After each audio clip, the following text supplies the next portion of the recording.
Y el día de hoy vamos a comenzar con qué son los pasos que siguen después de que ya realizamos nuestros cálculos para preparar la solución. El día de ayer estuvimos viendo con el doctor Cristian cuáles son las mejores formas o las formas correctas y más fáciles de obtener nuestros resultados. Entonces, ahora sí, ¿qué sigue? Porque ustedes pensarán, o al principio cuando vamos ingresando a un laboratorio podríamos pensar, bueno, pues simplemente voy por mi material, voy por mi material y todo y comienzo a hacer mi experimento. Pero, o sea, sí y no, porque muchas cosas pueden influir incluso desde que tomamos el material, revisar si está limpio, hasta al último, hasta desde cuando se está llevando a cabo la reacción. Todo esto, durante todo esto hay hay variables que pueden influir en nuestros resultados, entonces hay que asegurarnos de que todos los pasos de preparación de una solución se estén llevando a cabo correctamente. Entonces, ¿qué es lo primero? Hay que preparar nosotros mismos y a nuestro material. Aquí lo dividí en tres partes que vamos a estarlos viendo el día de hoy y el viernes. Entonces, primero hay que revisar nuestros reactivos. Entonces, ya realizamos nuestros cálculos, ya tenemos cuánto hay que pesar o medir de cada de nuestros reactivos. Entonces, ahora hay que revisarlos porque cuando estamos manejando estos reactivos existen diferentes riesgos, entonces para esto hay que tenerlos en cuenta y protegernos nosotros mismos. Aquí una forma rápida de revisar, porque existen las fichas de seguridad, también llamadas las SDS, las data, security data, que también se conocen eso es en inglés. Entonces aquí vienen todos los riesgos y toda la disposición de los desechos, cómo hay que almacenarse, viene toda la información de nuestros reactivos, pero a veces no vamos a tener el suficiente tiempo de analizarlas. Entonces, una forma rápida de revisar cuáles son los riesgos y cómo me tengo que proteger al momento de manejar estos reactivos es revisando los pictogramas. ¿Ok? Ahorita vamos a ver más adelante cuáles son los pictogramas, así de manera rápida. Después hay que prepararnos con nuestro equipo de seguridad. Aquí siempre protegernos a nosotros mismos y a los compañeros que nos están rodeando es lo más importante. ¿Ok? Aquí siempre hay que portar el equipo básico, que es en resumen la bata de laboratorio, que son nuestros guantes y los lentes de seguridad. En algunos casos también vamos a necesitar usar cubrebocas, ya dependiendo de la reacción que estamos o de los equipos que estamos manejando. Asimismo, después de esto, sigue elegir correctamente nuestro material y nuestro equipo de laboratorio. Aquí, en nuestros laboratorios debemos de asegurarnos de que siempre haya bitácoras en las que se registre el uso de estos equipos, así como su calibración. Esto nos va a asegurar de que también mis resultados van a estar saliendo bien. Además, en cuanto al equipo, a la cristalería de laboratorio, esta se va a dividir en diferentes tipos. Esto ya lo vamos a ver el viernes, que se incluyen material volumétrico y material no volumétrico. Entonces, igual, dependiendo de lo que estemos haciendo, hay que elegirlo correctamente. Asimismo, verificar que esté limpio y revisar las condiciones de los equipos. Esto es lo que vamos a ver el día de hoy. Y como les decía, primero revisar nuestros reactivos, ¿ok? Tenemos nuestros cálculos, entonces, bueno, ahora voy a ver qué riesgos implica el uso de estos reactivos y como les decía, aquí es el uso de los pictogramas. Tenemos que son 9 pictogramas. Aquí en este caso quisiera preguntarles si ustedes ya los conocen todos.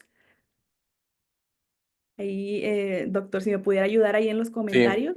en el chat, a ver, pueden ir comentando. Dice que no, todavía no los conocen. No, algunos sí, sí. Ajá. Ok, parece que algunos tenemos idea, otros no tanta, más o menos, pero nos va a servir mucho la explicación que nos vas a dar. No todos, Ok. dicen, no todos. Ujú. Ok, bueno. Cada país anteriormente tenía sus propias regulaciones. Por ejemplo, aquí en México tenemos las normas oficiales mexicanas, las que establecen cómo, por ejemplo, se deben de desechar, cómo se deben de almacenar nuestros reactivos. Y también había una en la que había una clasificación de los riesgos de los reactivos. Entonces, hubo una discusión en cuanto a la seguridad. Y después se implementó un sistema global, que es este que tenemos aquí, en español es Sistema Globalmente Armonizado o en inglés lo podemos encontrar como SGA. Entonces, ya se implementa de manera internacional. Esto es por si nosotros realizáramos algún intercambio a otro país, vamos a encontrar los riesgos representados de esta manera. ¿Ok? Entonces, esto es para que sea más fácil identificar los riesgos que conllevan el manejo de nuestras sustancias. Este se divide en 9 pictogramas, los cuales siempre van a estar representados por un rombo en color rojo. ¿Ok? Entonces, los principales y básicamente los más comunes que podemos llegar a observar en los reactivos son básicamente los de, por ejemplo, este que significa es un riesgo, es peligro. Aquí en este caso, es una toxicidad y puede que, he observado en mis alumnos que se llegan a confundir mucho, por ejemplo, con estos dos, que es el de tóxico y el de peligro. Pero aquí la diferencia es que en el caso del de peligro, aquí, perdón, en el de tóxico, este implica una toxicidad aguda. Es decir, si nosotros llegáramos a entrar en contacto, no sé, nuestros ojos o con nuestra piel, o en caso de que haya ingestión accidental, este puede provocarnos una toxicidad aguda, es decir, un efecto inmediato o incluso la muerte. Entonces, al momento de que nosotros veamos hay que tomar todas las medidas necesarias para evitar el contacto con este tipo de sustancias. Y cuando vemos este significa principalmente nocivo, es decir, nos puede causar algún daño, pero no una toxicidad tan aguda como cuando vemos el de tóxico. Aquí también igual pueden estar implicados daño hacia nuestros ojos, hacia nuestra piel y en caso de ingestión también nos pueden provocar distintos tipos de daño. Entonces, también otra ventaja de este sistema es que sus dibujitos, los dibujitos que podemos observar aquí, es muy fácil que nosotros identifiquemos, aún sin conocer tanto este tipo de sistema, nosotros simplemente con el dibujito nosotros vemos, nos advierte ya qué tipo de riesgo, por ejemplo, aquí en el de daño acuático, es decir, que daña a las especies acuáticas, aquí nosotros debemos de cuidar muy bien. Sabemos que debemos de cuidar muy bien cómo es que se desecha, ya que provoca daño al medio ambiente. Asimismo, con la estrellita que tiene aquí este monito, podemos identificar que es un riesgo también para nosotros. Aquí la diferencia también con estos dos es que este significa que es carcinógeno, ¿ok? Que nos es decir que nos puede provocar cáncer o mutaciones en el caso de estar de una exposición prolongada hacia estas sustancias. Asimismo, este pequeño dibujito sabemos que es corrosivo tanto para los metales, aquí esta línea representa un tubo y aquí hacia las manos, es decir, hasta nuestra piel. Para esto sabemos que debemos de utilizar los guantes y nuestra bata de laboratorio. Asimismo, tenemos el de gas comprimido, los riesgos que hay que saber cuando utilizamos gases, que no hay que moverlos tanto, que no tienen que estar chocando los tanques entre sí porque puede haber un riesgo de explosión, así como este mismo, que también la mayoría siempre van a traer este y este que es de riesgo explosivo. Entonces, otro que también he visto que se confunden mucho es el deflamable y el de agente oxidante. Entonces aquí el deflamable es que, por ejemplo, los alcoholes son los que van a tener principalmente este símbolo, el cual nos va a decir que tenemos que tenerlos alejados del fuego.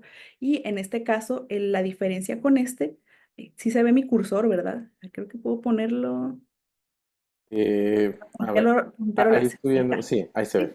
¿Sí? Sí. ¿Ok? Aquí hay una diferencia, se pueden confundir por la pequeña flamita, pero la diferencia aquí es el de que es un agente oxidante, ¿ok? O congruente que también se le puede llamar. Es decir, que aquí hay riesgo de que haya una oxidación si lo ponemos junto con otras sustancias, ¿ok? Entonces aquí para diferenciarlos yo siempre les menciono que este circulito es la O de oxidante, ¿ok? Para que no se confundan cuando ya lo vean. Entonces, ya después de que identificamos estos riesgos de nuestros reactivos, bueno, ahora sí, reviso que estén presentes, reviso la pureza, así como lo estuvimos viendo en la sesión pasada, para al momento de realizar nuestros cálculos y también esta pureza puede influir en los resultados, por eso hay que tenerla en cuenta en los cálculos. Entonces, ahora sí, ya revisamos, ya tenemos mis cálculos, revisé los riesgos que necesito tomar en cuenta para trabajar. Entonces, ahora sí, hay que portar mi equipo de seguridad. Entonces, lo que les voy a estar explicando durante esta sesión es básicamente el fundamento del por qué debemos de saber qué no se debe de hacer, porque me he dado cuenta a lo largo que he estado yo en los laboratorios que muchos de las personas que nos enseñan nos dicen, no hagas esto, no hagas el otro, no hagas esto, pero uno se queda como que con la duda del por qué, o sea, pero ¿por qué? ¿Qué puede pasar o qué pasa si lo hago? Y ahí es cuando a veces muchos entramos ahí de curiosos y pues cuando pueden ocasionar accidentes.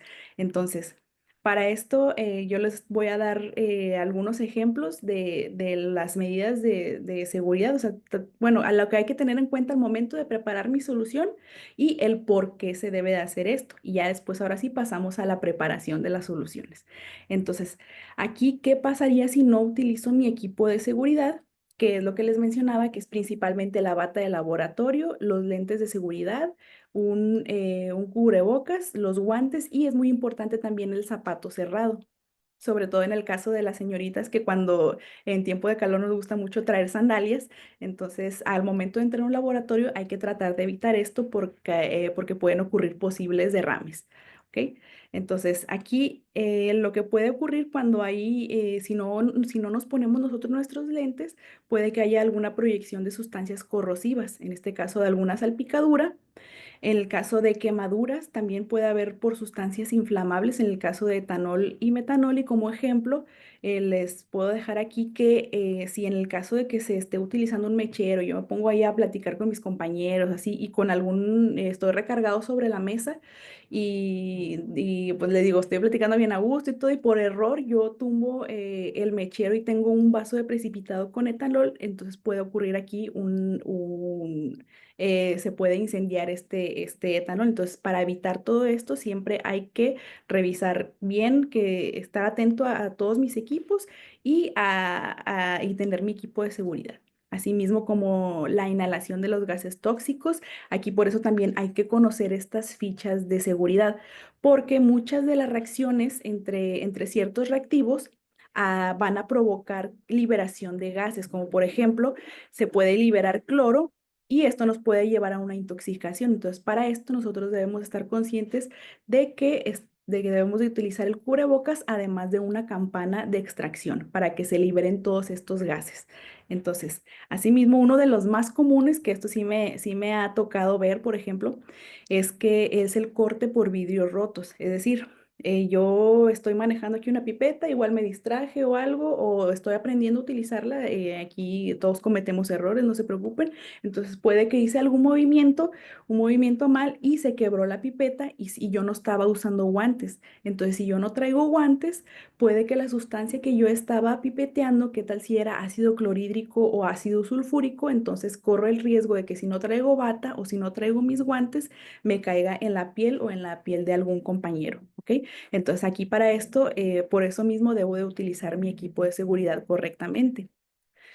Y ahora sí, entonces, ay, aquí se me pasó aquí la P, pero ¿qué variables pueden influir al preparar mis soluciones? O sea, como les decía, desde lo más mínimo, como tener bien limpio nuestro equipo de laboratorio, puede influir hasta que yo tenga mis resultados. Entonces, aquí les voy a explicar las variables más comunes que influyen al momento de preparar mi solución, que es la concentración, que es un error en el cálculo o medida en los resultados, puede invalidarlos.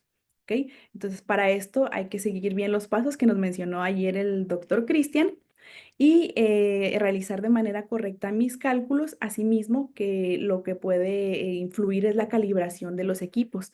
Es lo que les mencionaba ay, ¿qué pasó aquí? Bueno, aquí se puso una palomita, no hay nada de problema.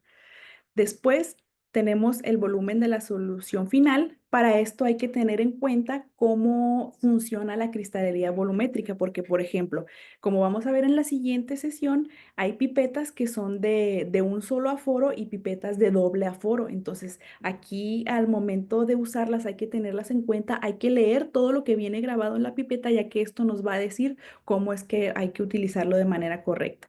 Entonces, si nos saliera mal el experimento, lo vamos buscando y buscando y no encontramos cuál es la causa, porque siento que también mucho de esto es lo interesante de la ciencia, que sabemos que va a haber errores Y la búsqueda de esos errores es también mucho de lo interesante, porque es la curiosidad que nos da a nosotros como científicos y asimismo ahí nos ponemos nosotros a prueba para hacer esta búsqueda. Entonces, aquí hay que tomar en cuenta la cristalería volumétrica, cómo es que se utiliza.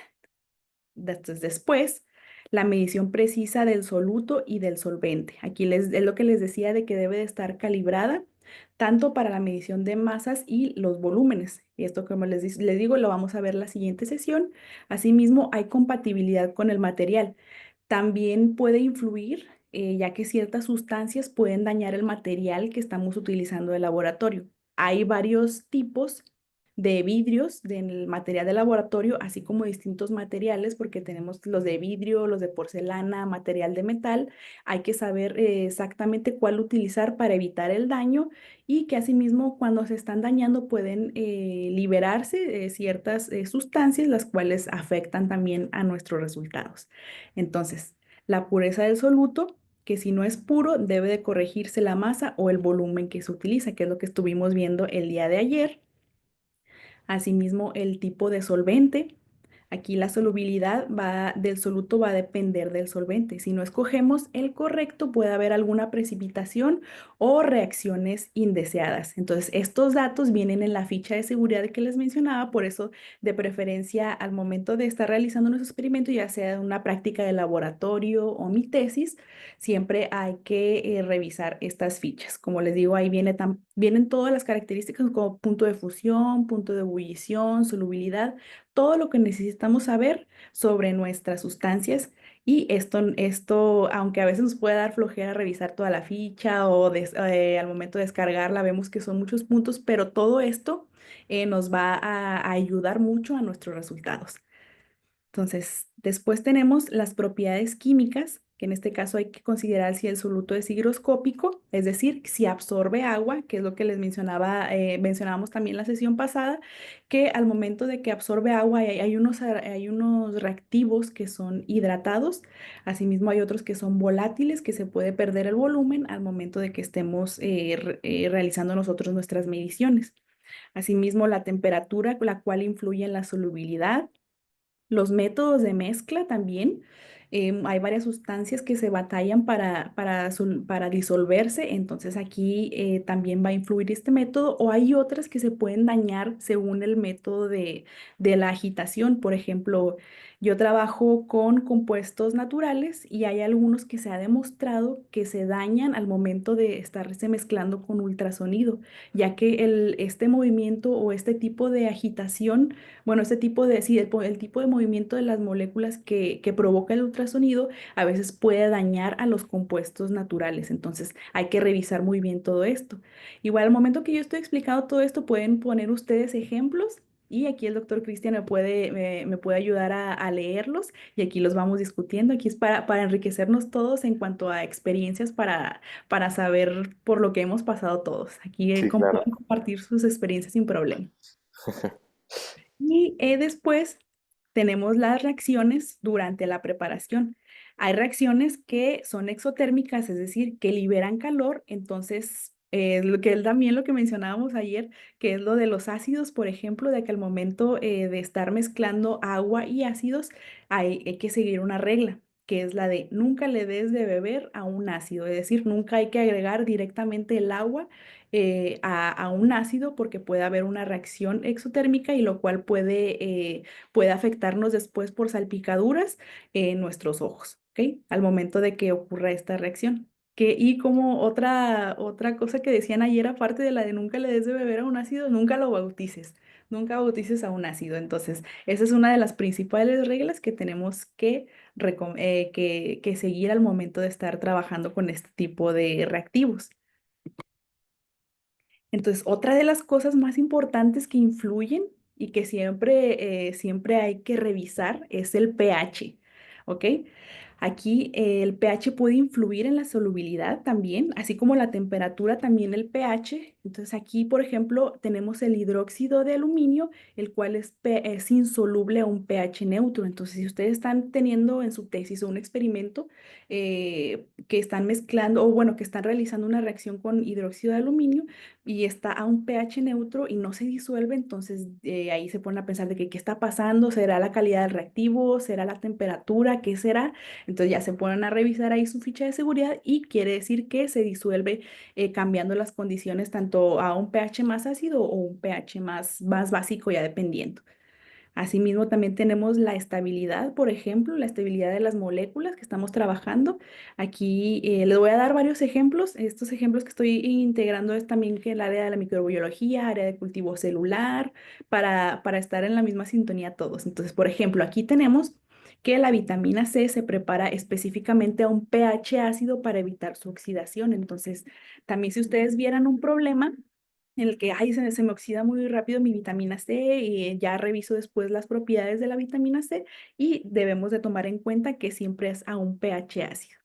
Asimismo, muchas de las soluciones que utilizamos en el laboratorio son los buffer, casi siempre tanto en cultivo celular, en inmunología, en microbiología utilizamos estas soluciones buffer, las cuales siempre hay que ajustarles el pH. Casi siempre es 7,4 son las condiciones a las que pueden desarrollarse mejor, por ejemplo, las células y hay que tenerlo siempre en cuenta. Hay que tener siempre bien calibrado nuestro potenciómetro y medir el pH cuando terminemos de preparar nuestras soluciones. Asimismo, tenemos una actividad enzimática también. Hay enzimas que llevan a cabo su función a ciertos pHs o que llevan a cabo mejor su función a ciertos pHs. Por ejemplo, la pepsina, que es la que encontramos en el estómago, se produce en el estómago, las células del estómago, y esta funciona mejor a un pH 2, es decir, a un pH ácido, que es el que encontramos precisamente en el estómago. Y, por ejemplo, la tripsina, que se produce en el páncreas, esta se funciona mejor a pH de 8. Entonces, para eso les digo y recalco que hay que tener en cuenta todas las propiedades físico-químicas de las sustancias que estemos evaluando.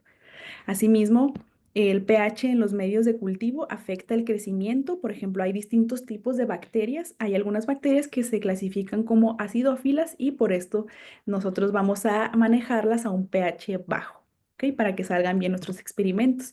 Entonces, para esto, ya que conozco ahora sí todas las propiedades físico-químicas de mi material de laboratorio, entonces ahora sí hay que revisarlo, ¿ok? Perdón, de mis reactivos, ahora sí hay que revisar nuestro material de laboratorio. Hay que, por ejemplo, la cristalería, aquí en este caso siempre hay que realizar una inspección primero visual. Hay que revisar que no tenga grietas, hay que revisar también las conexiones eléctricas que vamos a utilizar, porque no tiene caso de que ya hicimos los cálculos, ya tengo aquí todos mis reactivos, ya tengo mi cristalería y luego a la hora de conectar el equipo, ¿qué tal si no funciona?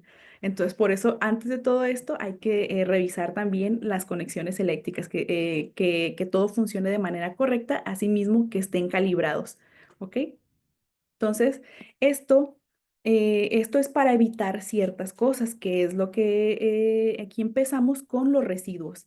En el caso de que queden residuos en nuestra cristalería de laboratorio, ya sea en vasos de precipitado, en probetas, pipetas, si se quedan sales, van a alterar nuestras reacciones. Por ejemplo, en el caso de que estemos utilizando una bureta que en la que anteriormente no se lavó bien y que estuvo una solución alcalina y nosotros queremos realizar, por ejemplo, una titulación, entonces esto nos va a hacer que se ocupe más de la sustancia para que llegue a nuestro punto de equilibrio nuestra solución. Entonces, para esto hay que evitar estos residuos, así como contaminación cruzada, tanto, sobre todo en microbiología también y en química, las sales que se quedan pegadas al momento de que nosotros estamos utilizando agua de grifo. Sabemos que contiene sales que se pueden quedar pegadas. Entonces, si nosotros llegáramos a medir conductividad eléctrica, aquí les pongo un ejemplo que me pasó. Hace poquito realicé una práctica en donde que tenían que medir una conductividad eléctrica. Entonces, siempre que nosotros realizamos un experimento, hay que tener un blanco, es decir, lo que es todo el proceso que estamos midiendo menos la sustancia que vamos a analizar. Entonces, ellos utilizaban agua destilada para que la conductividad eléctrica fuera mínima. Entonces, al momento de estarlos midiendo ellos el agua destilada, a ellos les daba un resultado, o sea, sí les daba conductividad eléctrica. Entonces, esto se debió a que los vasos no estaban lavados de manera correcta. Entonces, todas las sales se quedaban pegadas ahí en el vaso y esto hizo que afectara el resultado y por lo tanto, o sea, tuvieron muy buena discusión en sus resultados, pero aquí ellos se dan cuenta de cómo es que puede influir desde que lavamos el material. Entonces, asimismo tenemos las reacciones no deseadas. Por ejemplo, si dejáramos ácido nítrico en un vaso de precipitado y no lo lavamos bien y después otra persona lo utiliza y le agrega alcohol, se pueden producir vapores tóxicos que nos pueden dañar, ¿ok? Entonces, también asimismo la cristalería dañada si tiene alguna fisura o algún daño o algún golpe, estos residuos, los residuos corrosivos, sobre todo los ácidos, pueden debilitarla. Aquí tenemos un ejemplo en el que el ácido clorhídrico en un matraz va a provocar la corrosión y microfisuras, las cuales después pueden llevar a que nuestro material se quiebre y que tal si también lo que estamos realizando en nuestro material de laboratorio se explota de la nada, lo estamos poniendo al mechero, explota y esta sustancia nos cae en nuestro cuerpo. Entonces, por eso siempre hay que revisar, ¿ok? Podrá ser muy, ¿cómo podré decir? Muy, mm, podrá parecer exagerado, pero no, o sea, no lo es porque todo esto influye en nuestros resultados y también hay que tomarla en cuenta nuestra seguridad y las de nuestros compañeros. Entonces, asimismo, también puede haber contaminación microbiológica. En un matraz con restos de cultivos bacterianos va a contaminar otras muestras si se preparan. Asimismo, mediciones imprecisas. Si no se limpia bien la balanza analítica donde estamos pesando, puede que esos pequeños restos de otra sustancia influyan en el peso y no vamos a tener el peso correcto que nosotros estábamos calculando. Asimismo, riesgos hacia la salud, una pipeta con fenol. Eso sí le pasó a una compañera, les cuento que ella estaba trabajando con fenol. Este se utiliza para extracciones de DNA y en este caso algo ocurrió con su pipeta, la cual no estaba bien colocada una de las puntillas, o no recuerdo bien qué fue lo que pasó exactamente con la pipeta, pero fue un mal manejo. Entonces a ella se salpicó y le cayó fenol aquí en la parte del cuello y sufrió una quemadura. Entonces las quemaduras químicas son muy peligrosas ya que o sea, no las vemos, a veces simplemente decimos, ay, bueno, me cayó tantito de esta sustancia, no pasa nada, pero ya en la noche ya empieza a dar la comezón, ya se empieza a ver la quemadura así bien, bien fea y sobre todo con fenol, aquí hay que protegernos muy bien. Asimismo, tenemos daño a equipos sensibles cuando estamos utilizando espectrometría, por ejemplo, espectrofotometría, utilizamos celdas, las cuales se pueden dañar dependiendo de la sustancia. Entonces, estas siempre se deben de lavar y si no se lavan, se van quedando igual pegadas las sales. Entonces, esto nos va a afectar en nuestros resultados. Por eso hay que tenerla en cuenta de que se lave bien. Casi siempre todo se lava con agua destilada. Entonces hay que preparar todo de manera correcta, hay que utilizar nuestros guantes. Y bueno, aquí antes de revisar esto, quisiera preguntarles a ustedes si saben los pasos que se deben de seguir correctamente para lavar nuestro material de laboratorio. ¿Alguien que levante la manita que nos ayude? O hacemos el sorteo. Ah, bueno, estaría bien también. O sea, Va. ¿cuáles son los pasos que ustedes siguen? Quiero saber qué hacen ustedes al momento de preparar el material de laboratorio. A ver, vamos a preguntarle a Samantha Pacheco, a ver si nos puede contar.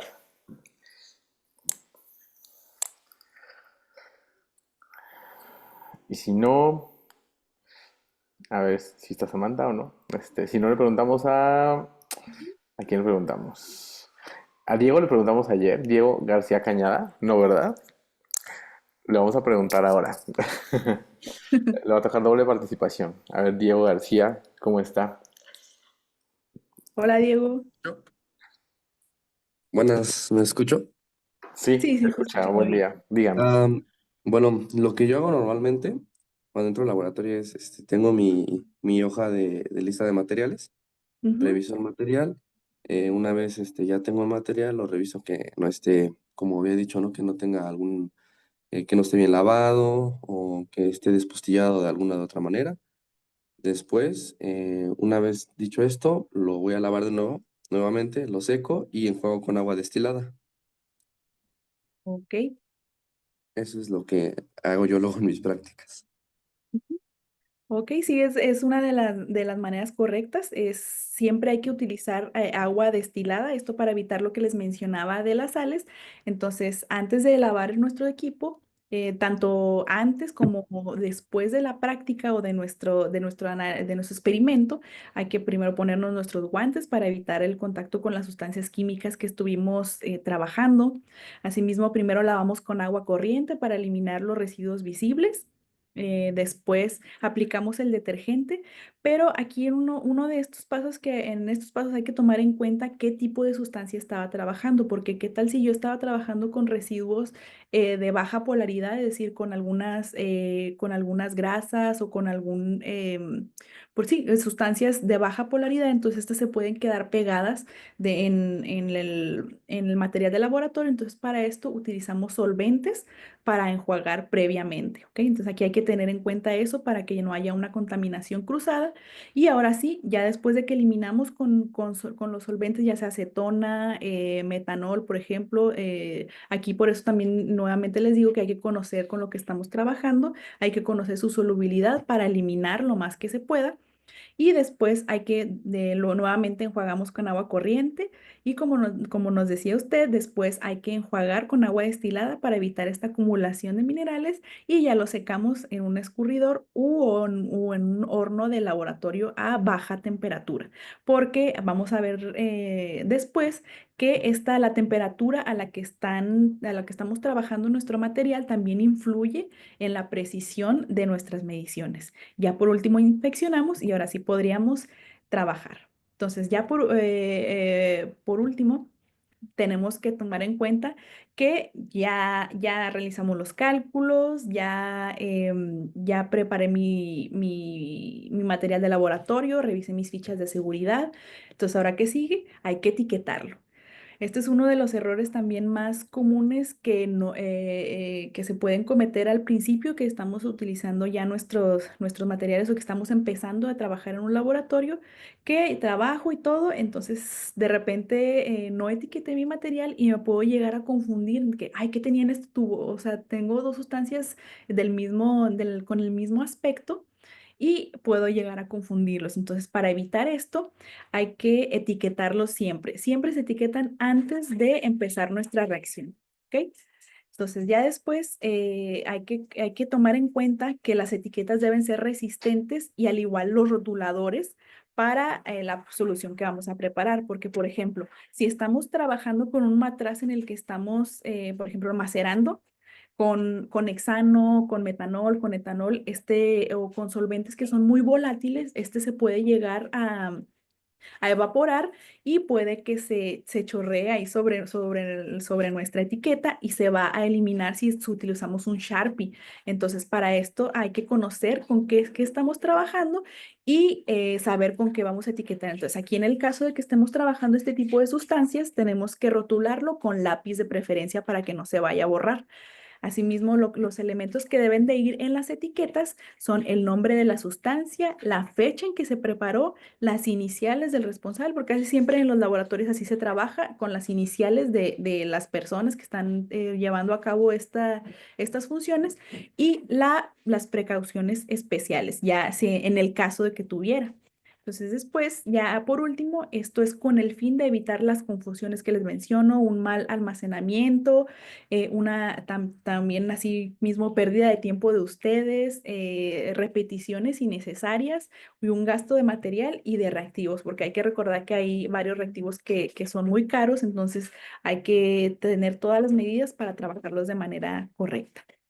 Entonces, aquí también otra opinión que yo tengo en cuanto a lo del material de laboratorio Es que ya ven que hay muchos memes en cuanto a la ciencia, de que todos los que terminamos de químicos o que trabajando en un laboratorio tenemos que lavar nuestro propio material.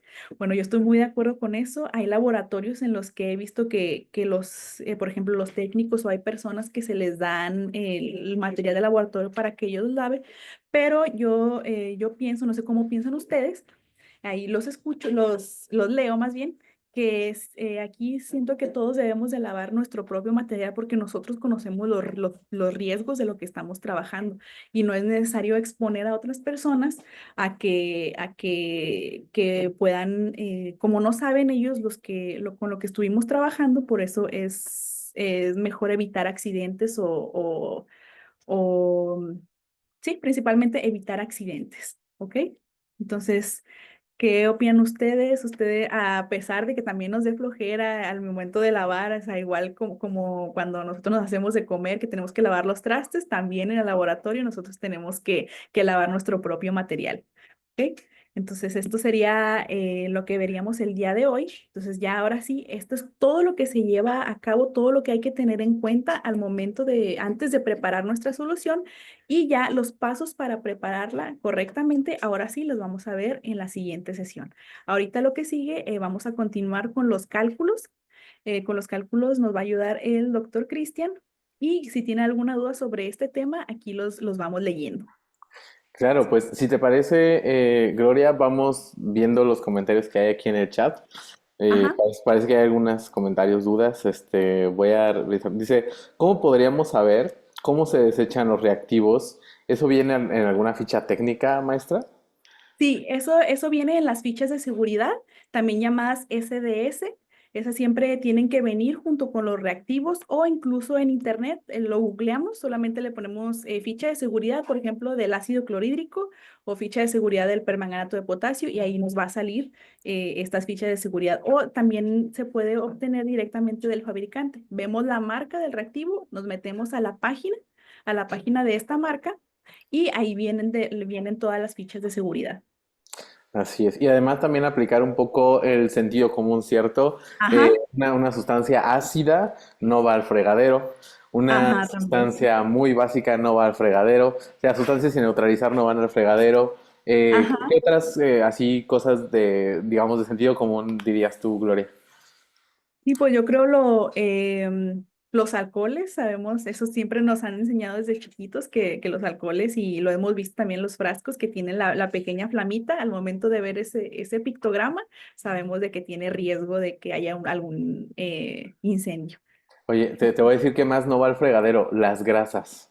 Las grasas también. Las grasas, ¿por qué? Porque cuando le ponemos jabón a la grasa, se hace una bola de grasa Ajá. en la tubería y se tapa. Entonces, Sí. grasas, así como en la casa no tiramos el aceite, por ejemplo, al fregadero, porque se tapan las tuberías, lo mismo en el laboratorio. Entonces, cosas con grasas, material contaminado con algún microorganismo, maestra, tampoco. Sí, eso tampoco, para eso también están las bolsas los residuos biológicos peligrosos e infecciosos también. Así es. Sí, Sí, las entonces, bolsas rojas. Todo eso va a bolsa roja. y les voy a decir algo, siempre pregunten. Antes de tirar algo, si de veras no saben, pregunten. Ahí siempre hay estudiantes o técnicos o a los mismos tutores de los laboratorios que les pueden decir antes de que tiren la sustancia, porque luego ya preguntan cuando ya tiraron la sustancia, ¿no? Ajá, sí, sí, por eso, Sí, o sea, siempre hay que preguntar. sí, bueno, aquí preguntan de qué está compuesta una solución buffer, Gloria. Sí, pues estas casi siempre, bueno, la mayoría de las soluciones buffer están compuestas de distintos tipos de sales. Entonces, al mezclar todos esos tipos de sales se puede alterar el pH ya dependiendo de cuáles estemos utilizando. Entonces, por esto hay que siempre, hay que estabilizarlo, bueno, hay que medir este pH y que sea el ideal para lo que vamos a trabajar nosotros. Entonces, los buffers siempre son sales. Sí, preguntan aquí, ¿cuál es la diferencia con agua milicu? Me imagino que del agua normal con el agua milicu. ¿Qué diferencia habría, maestra? Y aquí hay diferentes tipos de aguas, por ejemplo, el agua normal, que es el agua corriente, esta va a tener múltiples cantidades de sales, va a tener impurezas. Después tenemos el agua destilada, que aquí se realiza un proceso de eliminación de las sales. Y el agua milicú es un agua aún más pura en las que ya se eliminan tanto las sales como otros tipos de minerales también, de compuestos que pueden traer. Entonces, el agua milicú es una de las más puras. Sí, es el agua cara, ¿no? El agua Milicu. Sí, En el ajá, laboratorio de mi universidad, los técnicos son los encargados de lavarlos y ellos están al tanto de con qué material de trabajo, de con qué material se trabajó y cosas así. Claro, ellos nos guían para saber cómo lavarlos. Sí, sí, pero fíjate que yo también tengo estoy a favor de lo que decías de nosotros como los usuarios principales del material, somos los responsables no solo de la seguridad de nosotros, sino de la seguridad de las personas ajá, que están. Fíjate que, por ejemplo, cuando preparamos ácidos, ¿no? Y siempre les digo que cuando preparamos ácidos nuestro equipo de laboratorio, tienen que neutralizar los materiales. Porque, ¿qué pasa, no? Si yo le doy el vasito donde vacié ácido sulfúrico al técnico y pues el ácido sulfúrico no se ve, ¿no? ajá. No se ve y ahí queda impregnado en la pared. Y entonces, ¿qué va a pasar cuando meta la mano a lavar el material o que lo salpique cuando le dé el agua al material? Entonces, siempre es una responsabilidad nuestra y pues de mantener a todos seguros, ¿no? Y luego también hay ácidos, me acuerdo mucho de cuando estaba en la licenciatura, hay ácidos que te queman al momento. O sea, eso es como el ácido sulfúrico, ¿no? Pero Sí, sí. hay ácidos un poco más sensibles que te los puedes llevar en la ropa y no pasa nada hasta que tengas contacto con el agua. Ahí, Ajá. ahí es un riesgo, ¿no? Oye, Empieza a quemar ya después. sí, dice que también es que se sequen los materiales con acetona, maestra. En mi universidad, después de lavar, dice, para apurar a que se sequen, el material se utiliza acetona. Acetona. Pues que es una manera más rápida, pero es que también acuérdense que puede influir. ¿Qué tal si la persona o si ustedes mismos van a realizar un experimento completamente diferente y quedan ahí las trazas de la acetona y también puede influir en los resultados? Entonces, ahí preferiblemente hay que dejarlos secar a temperatura ambiente o llevarlos al horno en caso de que se pueda. ¿Qué prisa llevan, oye? ¿Qué prisa llevan que lo laven con anterioridad? Dice, ¿dónde se desechan los residuos ácidos? Preguntan aquí. Sí, cada institución tiene su propia manera de desechar, entonces ya ustedes siempre pregunten, por eso también como les decía el doctor, pregunten ahí a los encargados del laboratorio dónde se tienen que desechar estas sustancias. Cada institución tiene sus propias regulaciones.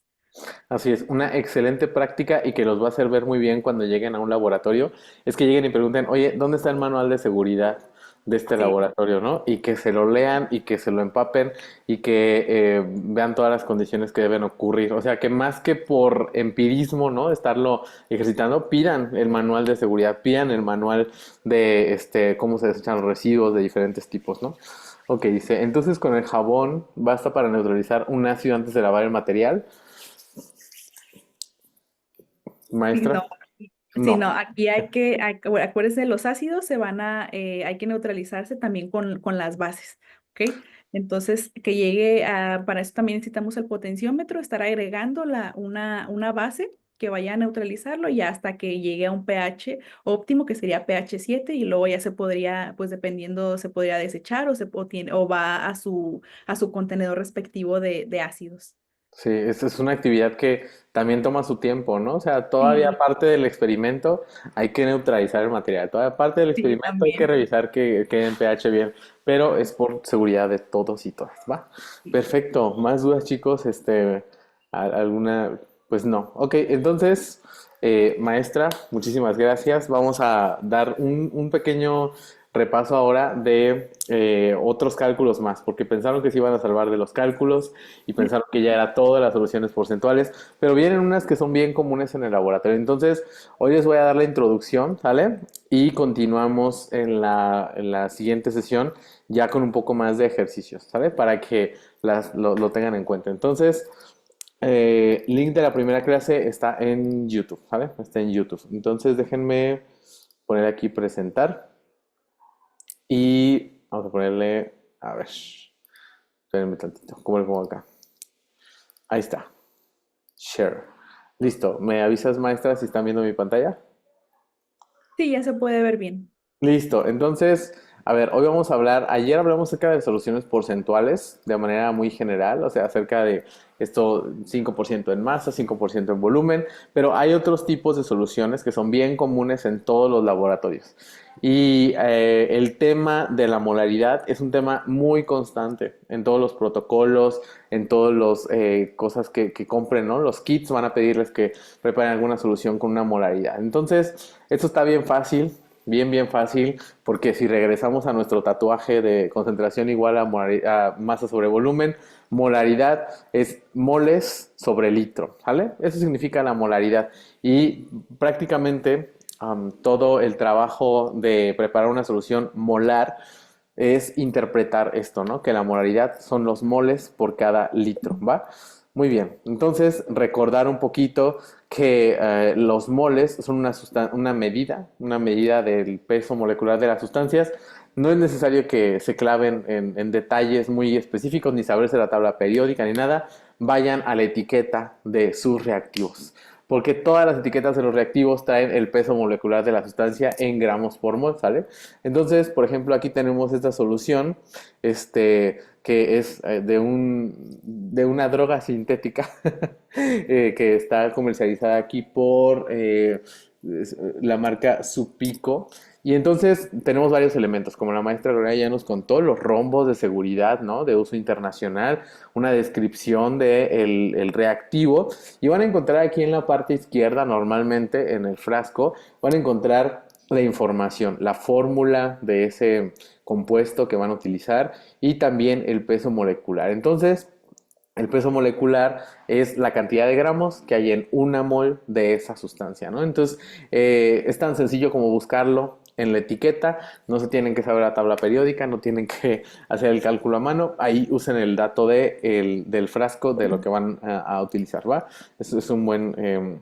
es un buen tip. Acá, por ejemplo, también los ácidos, ¿no? Las etiquetas de los ácidos también contienen la fórmula, por ejemplo, la fórmula molecular del, en este caso, ácido clorhídrico y su peso molecular. Entonces van a encontrarlo como PM o MW, en el caso de que la etiqueta venga en inglés.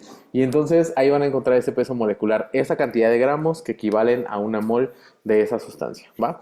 Entonces, aquí tenemos algunos pesos moleculares de varias sustancias conocidas, ¿no? Como el hidróxido de sodio, 40 gramos por cada mol, el ácido sulfúrico, 98 gramos por cada mol, el carbonato ácido de sodio, 84 gramos, y el cloruro de sodio, 58,5 gramos. Entonces, esto es información básica para preparar una solución molar, ¿vale? Basada en las moles. Entonces, por ejemplo, digamos, cuando hablamos de una solución de ácido sulfúrico a 2 molar, queremos decir que hay 2 moles de ácido sulfúrico por cada litro de solución, ¿va? Esa es la interpretación.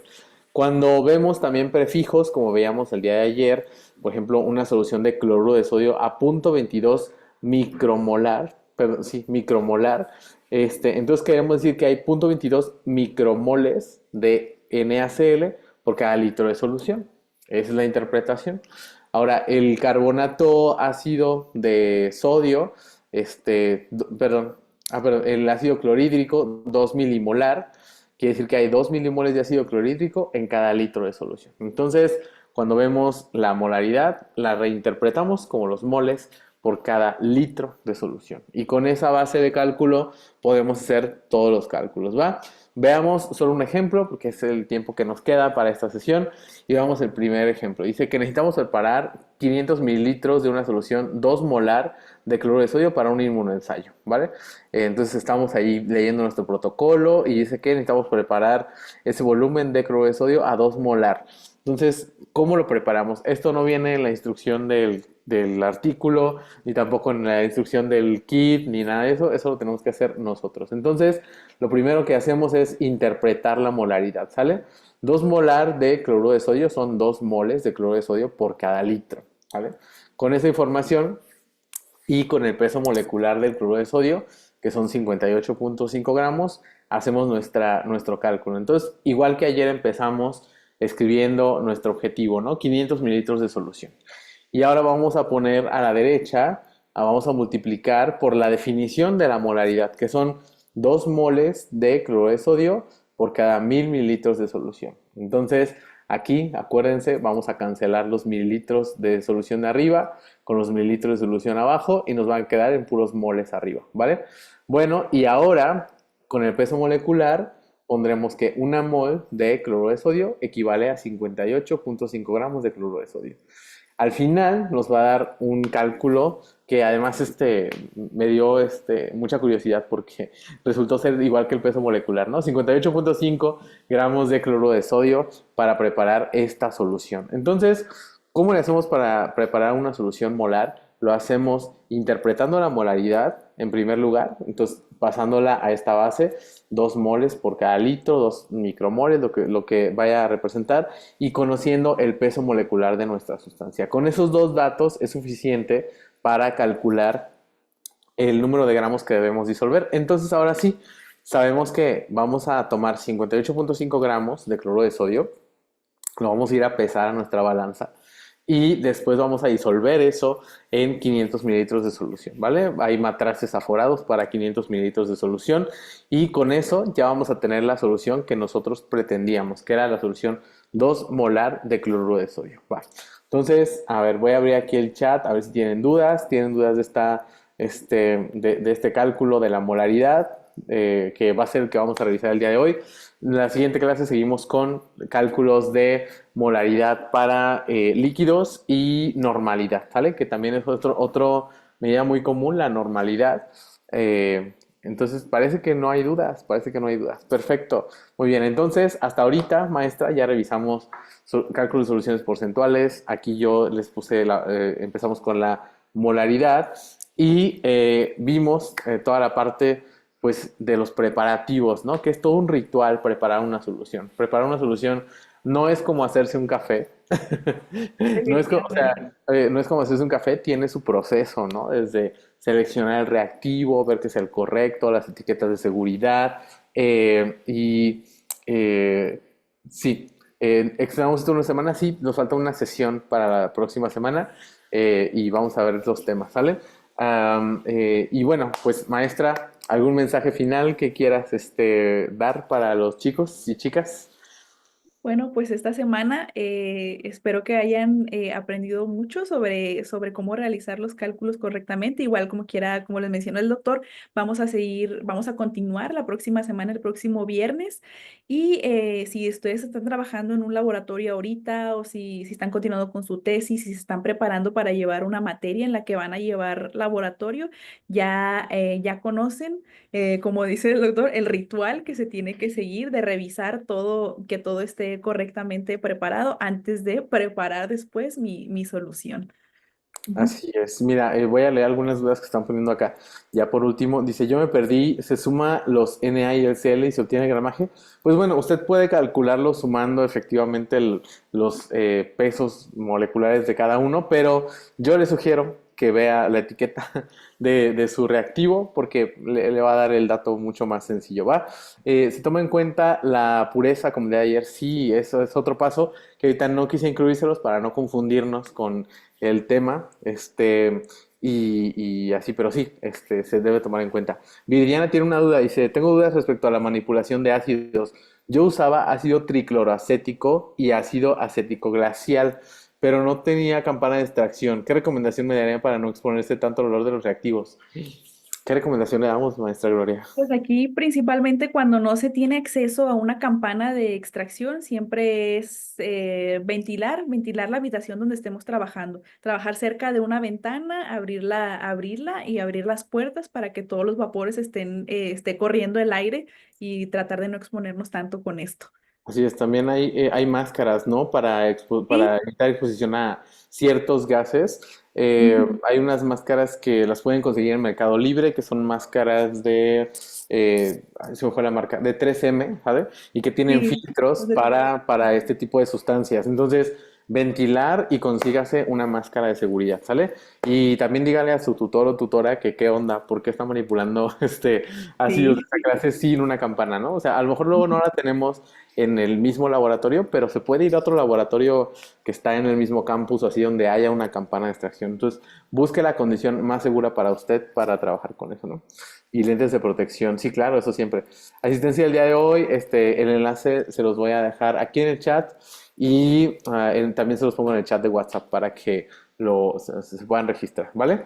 Listo, pues maestra, terminamos y ya nos vemos la siguiente clase para cerrar el curso. ¿Qué tal? Ok, sí, estén al pendiente ahí como quiera de la siguiente semana. Va a ser igual el viernes a las Sí.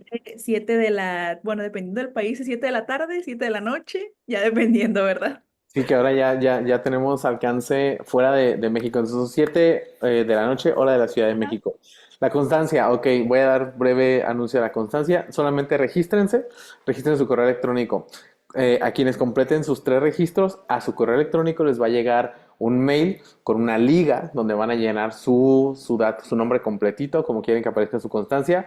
Es un sistema automático, entonces van a poder descargar su constancia de manera, pues así, casi inmediata. ¿Sale? Entonces, quienes tengan las 3 asistencias van a poder, se les va a llegar ese correo electrónico al correo que registraron y van a poder descargar su constancia. Así va a ser. Listo. Mariana, es que pone más dudas. Dice, hace tiempo lo sigo en TikTok y vi que estudié en el TEC de Celaya. Ya me estaban buscando los de Celaya. Dice, estudio tecnología en Celaya y me gustaría mucho saber dónde les usted estancias profesionales. Pues yo estaba en el TEC de Celaya. Pero bueno, este no es un live de Doctor Cristian, pues, me voy a conectar después para darles esa información. Y bueno, más ejemplos de cálculos. Sí, para la siguiente clase vamos a ver más ejemplos de cálculos. Ahorita fue un poco más como la parte preparativa y los cuidados que son súper importantes y también súper necesarios y que muy pocas veces los vemos en clase, ¿no? O ponemos poca atención. Entonces, bueno, chicos, les dejo el enlace de la asistencia en el chat de WhatsApp y nos vemos la siguiente semana. Nos vemos, maestra Gloria. Nos vemos, que estén muy bien y Que nos vemos tengan la próxima semana. bonito día. Hasta Bye. luego. Chao. Igualmente.